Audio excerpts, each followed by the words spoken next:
Pertama-tama aku termasuk orang yang juga seneng ya ketika ngeliat Bobon Saya juga bersyahadat. seneng. Iya, betul. Walaupun kita lihat, wah ini bagiku juga aku kaget juga sih sebenarnya. Karena gini, terus terang aku juga ini confession di depan Bobon juga. Iya. Dulu aku juga memperhatikan Bobon pas lagi masanya ngawur-ngawuran. Iya, Pas ngasal ya? awal-awal. Dan aku waktu itu ada satu konten yang akhirnya aku bilang, wah ini Bobon ini orang yang agak lumayan perlu ditatar nih. Dididik Pas ini ya. pas Bobon bikin konten prank istri. Oke, prank istri. Itu aku pernah lihat tuh dia konten prank istri. Aku bilang, waduh. Terus tapi beriring dengan waktu kan akhirnya Bobon masak buat saudara-saudara kita Banyak di Papua, lalu kemudian banyak bantu orang dan segala macam. Akhirnya aku bilang, wah ini perubahannya luar biasa, Betul. bahkan memberikan inspirasi bagi orang-orang. Betul. Maka aku seneng tuh ketika Bobon lalu kemudian mengucapkan syahadat. Walaupun tadi di video itu kan kayak ini ya, kayak merasa apa ya, kayak bingung. Coba Ustaz Felix ngelihatnya sendiri, ngelihatnya apa? Dia jujur-jujur Ustaz Felix ya. Tidak ke kiri, tidak ke kanan ya. Tentu. Ustaz Felix coba. Ustaz Felix Pertama-tama ngelihatnya. aku nggak mungkin bahas ini kecuali aku mention saudaraku ya, yang kemarin duduk di sini juga nih. Iya, beliau, ya kan? iya. Yaitu adalah Ustadz Dery Sulaiman. Betul. Ketika ketemu dengan Ustadz Dery Sulaiman, aku tuh bilang sama beliau, aku salut dengan beliau karena beliau punya pendekatan yang aku nggak bisa.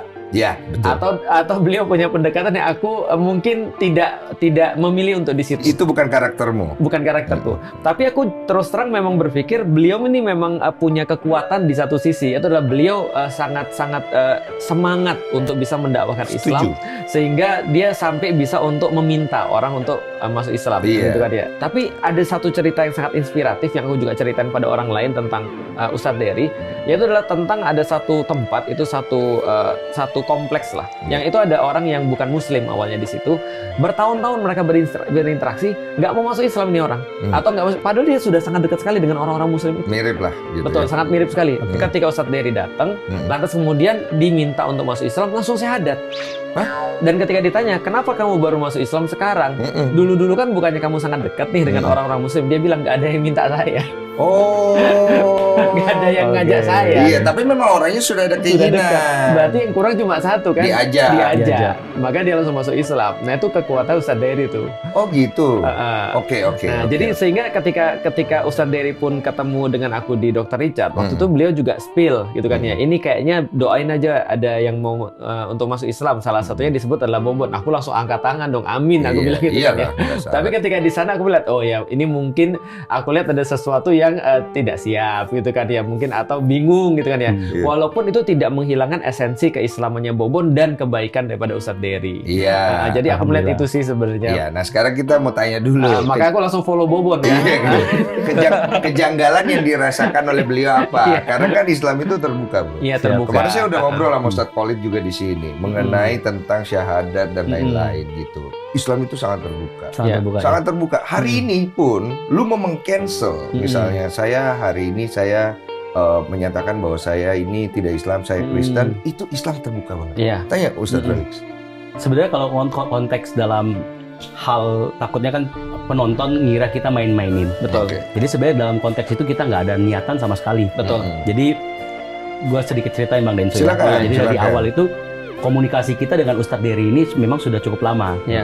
Dimana kalau nggak salah 2 tahun yang lalu sempat DM-an, ayo masak bareng, masak barengnya Ustadz, kayak seru kan? Dari lu. Dari gua. Akhirnya terputus komunikasi karena waktu itu dia pulang pergi dari Bali Jakarta. Waktu itu kita masih stay di Bali. Setelah di tahun ini Ramadan tahun ini kita di Jakarta, akhirnya kita iya ya ini kan bulan Ramadan, kita belum ada nih konten dengan Ustadz, kayaknya seru nih. Akhirnya gua coba untuk hubungin lagi Ustadz Dery.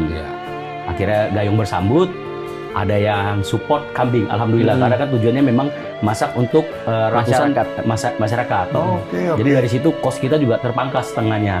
Karena kan memang beban biaya masak itu besar sekali kan. Iya. Nah, oke, kita atur waktu, kita di mana lokasi dia tentukan, beliau tentukan. Lokasi di tempat beliau. Di masjid apa ya saya lupa, di Cibubur. Ini mualaf apa masjidnya sendiri lupa ya. Soalnya aku mikirnya kalau aku lihat dari yang kemarin rame, aku pikir dia berkolaborasi memang mau masuk Islam. Mau masuk Islam. Iya. Karena nggak ada masak-masak di situ. Jadi untuk mau masuk Islam itu atau syahadat itu di luar rencana gua. Iya.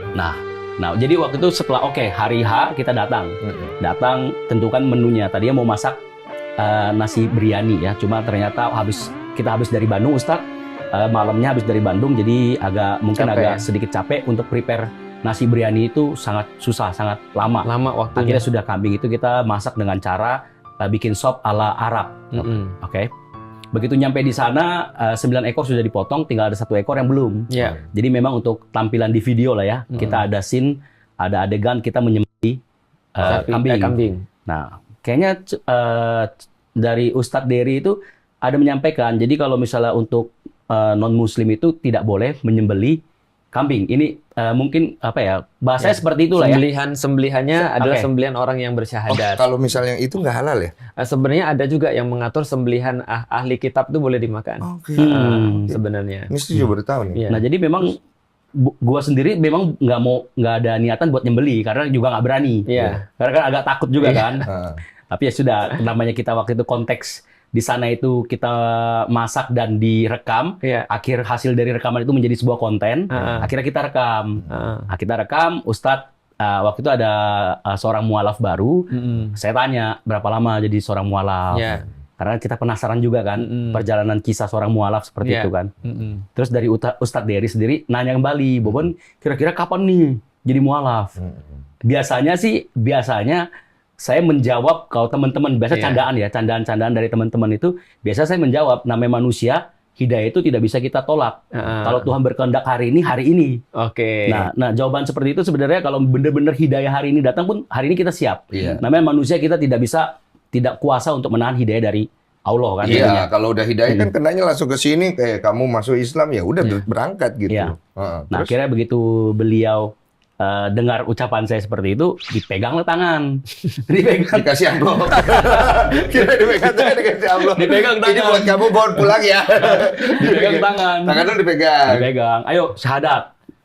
Ayo syahadat. Kalau nggak salah ya. Langsung. Jadi syahadatnya itu sebenarnya ada di 2 lokasi, Bang Denny. 2 kali lu syahadat. 2 kali. Masak ya. Iya. Jadi pertama itu karena memang tujuan kita mau masak, kita nggak ada persiapan, Ustadz. Jadi saya pakai baju pun yang memang baju konten, karena begitu saya masak itu waktunya panjang dan kotor-kotoran baju. Pasti. Kotor sekali. Namanya kita aduk-aduk, ya muncrat lah. Ya muncrat sana sini kan, dan kadang kita pegang bumbu, tuang sana tumpah-tumpah juga. Nah jadi waktu di posisi pertama itu sahadatan. Saat itu? Sahadat, ya. Ayo syahadat. Syahadat, seperti biasa lah ya. Terus? Nah, waktu itu saya kepikiran, ini kayaknya mungkin dalam konteksnya Ustadz Dery ini mungkin supaya di video ini mungkin unik mungkin ya. Jadi pikirannya mengedukasi kalau menurut kita ya. Jadi seorang yang nonis diterima di lingkungan masjid. Jadi lu berpikirnya awalnya gue berpikir kayak gitu. Karena kan memang tujuannya kan di bulan Ramadan kita juga tahu penonton kita kan pasti dari segala etnis dan agama juga. Jadi Islam ini seperti ini loh. Islam ini terbuka, baik. Jadi kalian tuh jangan pernah takut. Ya, apalagi udah seorang nonis, Chinese lagi kayak gua gini kan. Jadi Islam diterima kok. Kalian bisa kegiatan di sini, semuanya bisa diterima kayak gitu kan. Syahadat. Waktu itu gua kepikiran dulu karena waktu itu Ustadz saya pernah masak di pesantren waktu itu di Probolinggo kalau nggak salah. Nah, santri-santrinya juga demikian. Jadi saking asiknya, deket dengan santri-santrinya, ditawarin juga syahadat. Jadi ada yang ngerekam. Jadi kita syahadatan juga. Dan itu orang juga banyak waktu itu, tapi santri-santri ya. Nah, disadatin, ayo ikut syahadat. Ada yang rekam, sempat diupload sama orang-orang itu di TikTok. Tapi waktu itu kita juga bingung, ya sudahlah. Bukan lu yang upload. Bukan gue yang upload. Ada yang ngerekam, diupload. Jadi gue juga bingung posisi itu. Makanya sampai hari saya bingung, kok si Bobon nggak upload. Nah, setelah itu dia upload foto istri kayaknya. Dia lebih upload foto istri.